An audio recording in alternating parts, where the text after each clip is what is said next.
السلام علیکم۔ آپ لوگوں پر سلامتی ہو، آپ سب لوگ سلامت رہیں۔ میرا آج کا موضوع ہے کہ شیطان کون ہے۔ اصل میں شیطان دنیا روئے زمین پر کوئی وجود رکھنے والی چیز نہیں ہے۔ ہمیں جو علماء نے، مولویوں نے اور علامہ حضرات نے جو ہمارے ذہنوں میں جو بات ڈالی ہے، تو اصل میں یہ سب صرف مبالغے ہیں اور یہ غلط گوئی ہے۔ شیطان کوئی وجود نہیں رکھتا اور نہ شیطان موجود ہے۔ کبھی آپ نے دیکھا کسی کوئی نے یہ محسوس کیا کہ اس کو شیطان اس کے پاس آیا ہو کسی بھی شکل میں؟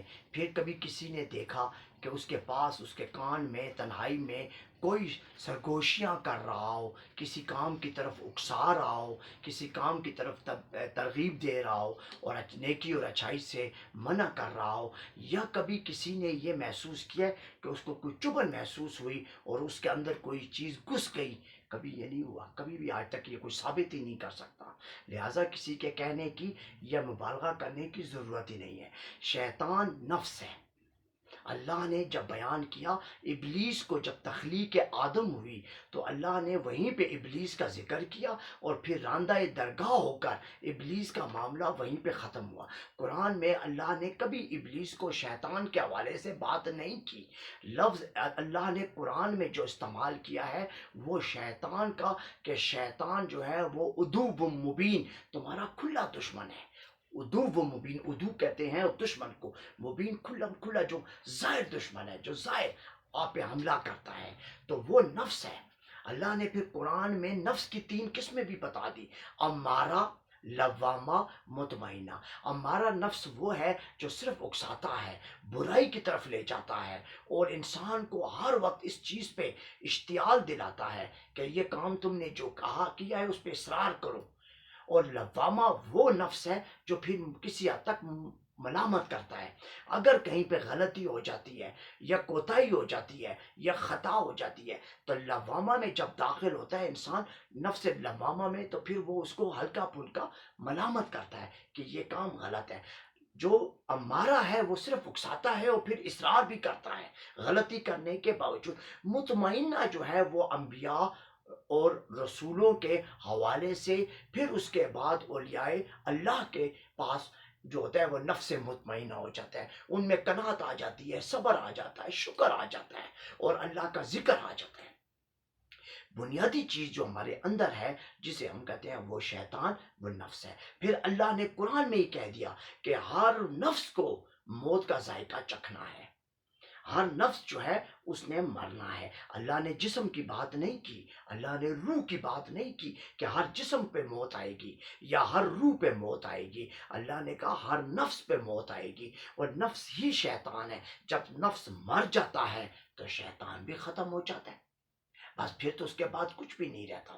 لہٰذا شیطان تو پھر اگر ہوتا تو وہ تو قبر میں بھی جاتا، پھر قبر میں بھی جا کے اکساتا، پھر قبر میں بھی وہ انسان کو گمراہیوں میں ڈالتا۔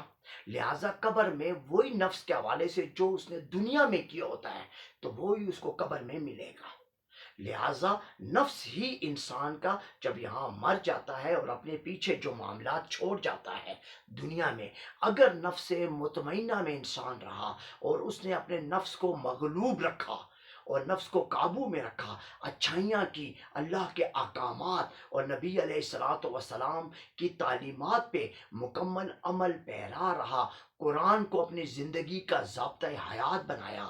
قرآن ہی وہ کتاب ہے جو اللہ کی پہچان کرا رہی ہے اس وقت کے دور میں، اللہ سے ملوا رہی ہے، اللہ سے باتیں کروا رہی ہے، اللہ کی باتیں سمجھا رہی ہے، اللہ کی باتیں سنا رہی ہے۔ یہ کلام جو ہے اللہ کا، یہ صرف اس وقت ہمارے پاس قرآن ہی ہے، باقی انسانی کتابیں ہیں۔ انسانی کتابوں میں کہاں مبالغہ ہے اور کہاں مغالطہ پیدا ہونے کے امکان ہے، وہاں پہ بات قابل جرح ہو جاتی ہے۔ تو جہاں پہ بھی بات قابل جرح ہو جائے تو اس میں ابہام ضرور پیدا ہوتا ہے۔ قرآن کی بات میں کوئی چیز ایسی نہیں ہے جو قابل جرح ہو۔ لہٰذا ہمارا جو اصل دشمن اور ہمارا جو اصل شیطان ہے وہ ہمارا نفس ہے۔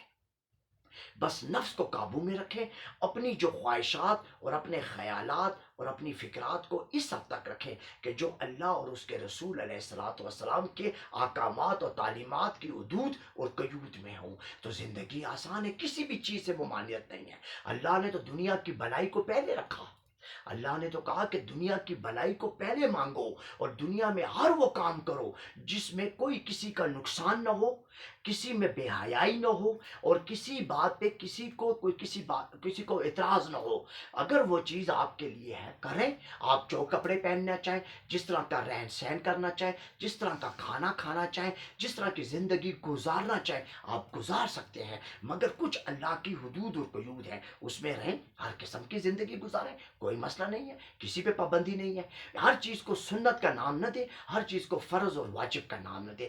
یہ نفس ہی آج ہے جنہوں نے علماء اور جو ہمارے علامہ اور ملا ہیں ان کو بھی یہ نفس امارہ ہی اکسا رہا ہے۔ شیطان کی باتیں تو وہ کر رہے ہیں لیکن شیطان ان کے اندر ہے، اس لیے کہ وہ ہر چیز کو سنت اور ہر چیز کو واجب، ہر چیز کو کبھی مستحب کے حوالے سے وہ لوگوں میں بیان کرتے ہیں۔ لہٰذا ان چیزوں کو سمجھیں تو میرا ذاتی خیال ہے کہ اور آپ لوگوں کی زندگی ایسا ہوگی۔ وآخر الدعوانا والحمد للہ رب العالمین۔ السلام علیکم۔ آپ سب لوگ سلامت رہیں، آباد رہیں، خوش رہیں۔ اس فقیر کی آپ لوگوں کے لیے یہی دعا ہے، ہمیشہ پوری امت کے لیے، پوری انسانیت کے لیے، پورے جاندار اور انسانوں کے لیے، ہر ایک کے لیے یہی دعا ہے کہ سب سلامت رہیں، آباد رہیں اور ایک دوسرے سے محبت کریں۔